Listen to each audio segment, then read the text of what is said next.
Alright, here I am in RuneScape,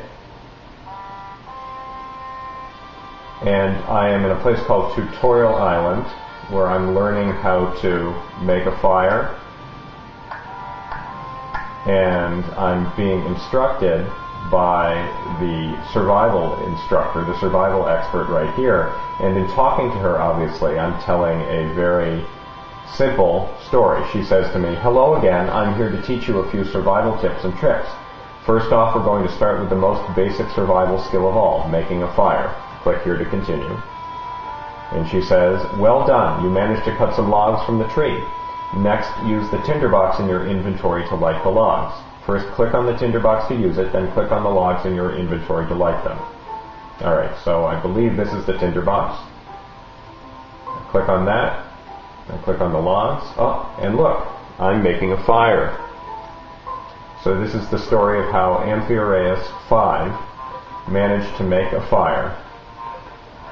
And as you can see, I could do more or less exactly the same thing in a number of different ways. I could put the fire in a number of different places.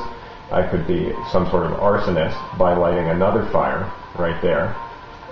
And there we go. And the fire presumably will keep me warm, and later in my adventure I may need to make a fire in order to keep me warm against the cold. And I can now move on. You gain some experience, it says. Click on the flashing bar graph icon near the inventory button to see your skill stats. Lucky you, you're going to get to do this too as a way of indoctrinating yourself into the world of RuneScape and into the broader story of RuneScape. Again, obviously this is the most rudimentary kind of story, but as you move on in RuneScape, the story will get more and more involved. So what's the takeaway here? Two things. First of all, the thing that made the Bardic Occasion in the ancient world, say 800 BCE special, the interactivity between the bard and the story, and also between the audience, that thing is going on in video games. It's being done with a different technology, obviously, but what I'm going to be arguing is that the sameness between the two, the idea that you make up the story as you go along based on an outline, a theme of a story that's given to you, that's the same. The second thing to take away is that that technology, or those two technologies, that way of telling a story, leads to certain conclusions about the kinds of story that are being told.